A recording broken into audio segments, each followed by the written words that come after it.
Halo semuanya, perkenalkan aku Sarla Malika Handayani, biasa dipanggil Sarla. Aku dari Vokasi Akuntansi Universitas Indonesia Angkatan 2021. Kali ini aku akan membahas mengenai dampak-dampak yang ditimbulkan dari adanya globalisasi. Pembahasan kita kali ini terdiri dari dampak positif yang ditimbulkan dari adanya globalisasi, kemudian dampak negatifnya, serta kerusakan yang dialami akibat adanya globalisasi ini. Oke, kita mulai aja dari dampak positif globalisasi. Jadi globalisasi ini tidak dapat dicegah ataupun dihindari karena sudah menjadi bagian dari kehidupan itu sendiri. Oleh karena itu, di satu sisi globalisasi menjadi penting, namun di sisi lain juga membawa keburukan. Nah, ini merupakan dampak-dampak positif yang ditimbulkan dari adanya globalisasi. Yaitu yang pertama, perkembangan ilmu pengetahuan dan teknologi sangat pesat, terutama dalam teknologi informasi dan komunikasi.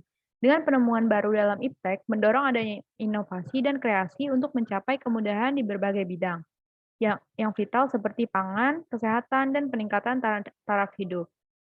Kemudian, yang kedua itu pembangunan baik dari segi infrastruktur maupun suprastruktur semakin pesat. Yang ketiga, meningkatkan penegakan hukum, perlindungan HAM, dan pendewasaan demokrasi dalam politik. Yang keempat, meningkatnya kualitas produksi agar dapat bersaing di pasar internasional. Kemudian yang kelima, meningkatkan kepribadian, sikap hidup, dan pola pikir sehingga tidak mudah terpengaruh budaya negatif. Kemudian yang keenam, kemudian memperoleh kebutuhan hidup dengan banyak variasi dan harga yang murah. Kemudian yang ketujuh, kemudahan dan kecepatan memperoleh informasi yang bermanfaat dalam aktivitas karena sudah terhubung dengan jaringan data terpusat.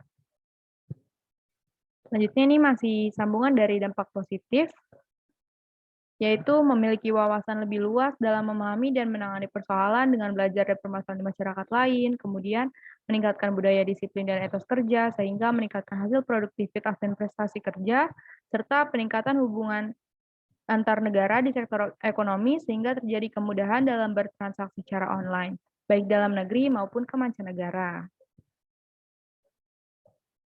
Selain memberikan dampak positif, globalisasi juga memberikan dampak negatif, yaitu dampak negatifnya terdiri dari membentuk jaringan global yang merangkul seluruh dunia dan mengarahkannya pada poros kendali negara yang memiliki kekuatan ekonomi raksasa yang menimbulkan ketergantungan negara miskin. Kemudian menimbulkan kesenjangan, kepemilikan modal yang mendorong timbulnya kesenjangan sosial ekonomi masyarakat. Hal ini dapat mendorong terjadinya kapitalisme dalam dunia ekonomi. Kemudian terjadinya pembangunan yang tidak merata atau ketimpangan, yaitu daerah yang maju akan semakin maju dan daerah terpencil tidak bisa berkembang. Selanjutnya, menimbulkan liberalisme dalam berbagai bidang, misalnya kebebasan yang melampaui batas dengan mengatasnamakan HAM dan demokrasi. Juga perilaku yang melanggar norma sosial dengan alasan asal tidak mengganggu orang lain seperti cara berpakaian, berpacaran, dan sebagainya. Kemudian menimbulkan individualistis dan materialisme yang lebih mengutamakan keuntungan dan kepentingan diri atau partikular, sehingga meninggalkan budaya kekeluargaan dan kegotong royongan. Kemudian juga menimbulkan permasalahan sosial yang mengancam nilai sosial seperti konsumerisme, sekularisme, hedonisme, materialisme, dan sebagainya. Oke, selanjutnya ini juga memudarnya bahkan hilangnya budaya luhur bangsa akibat pengaruh yang datang dari luar. Banyak peniruan budaya buruk dari negara barat yang tidak sesuai dengan budaya kita, yang menyimpang, yang melanggar ajaran agama, moral atau etika, dan hukum. Ancaman yang perlu perhatiannya itu semakin memudarnya jati diri bangsa Indonesia. Kemudian dampak negatif berikutnya itu masuknya paham-paham yang tidak sesuai dengan ideologi negara yang menimbulkan konflik di masyarakat akibat hubungan dengan masyarakat lain. Kemudian meningkatnya kualitas dan kuantitas kriminalitas karena imitasi dengan banjirnya film dan tontonan dari negara asing. Hal ini mendorong merebaknya penyakit sosial seperti pornografi, penyalahgunaan narkoba, dan lain sebagainya. Selanjutnya juga kualitas lingkungan menjadi buruk akibat sampah industri yang berkembang pesat. Sumber daya alam rusak dan punah akibat eksplorasi yang tanpa kendali dalam memenuhi kebutuhan pasar internasional dalam perkembangan globalisasi, di dunia terdapat hasil dari pengaruh tersebut, baik dari segi positif maupun negatif.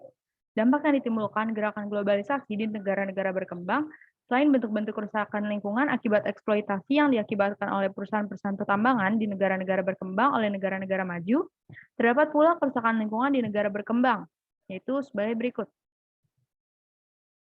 Terjadinya penurunan kualitas air permukaan di sekitar daerah-daerah industri akibat pencemaran. Konsentrasi bahan pencemar yang berbahaya bagi kesehatan penduduk seperti merkuri, kadmium, timah hitam, pestisida, PCB meningkat tajam dalam kandungan air permukaan dan biota airnya.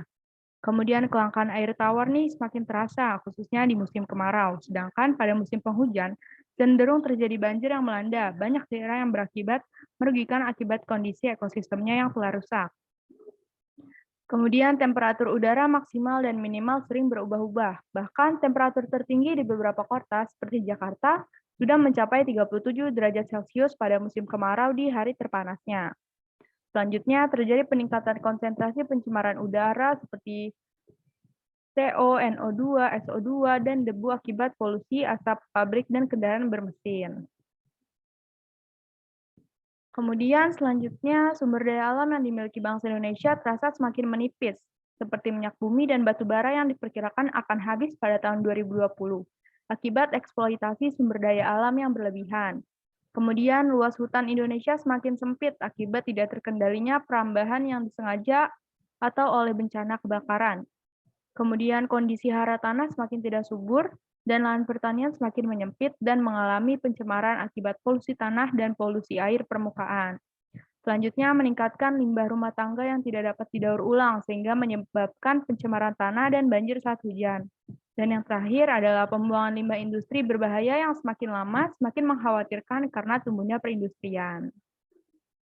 Sumber utama dari perusakan dan segala bentuk eksploitasi lingkungan yang terjadi ini dipelopori oleh industri yang dikuasai sepenuhnya oleh negara-negara maju.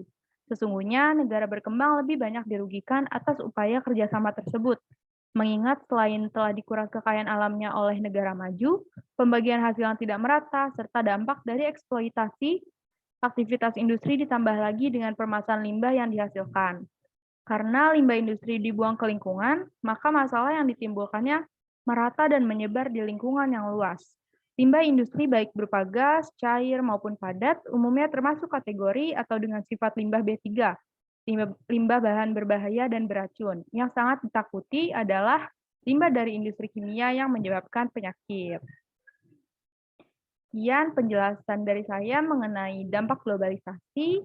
Semoga dapat dipahami, kurang lebihnya mohon maaf. Wassalamualaikum warahmatullahi wabarakatuh.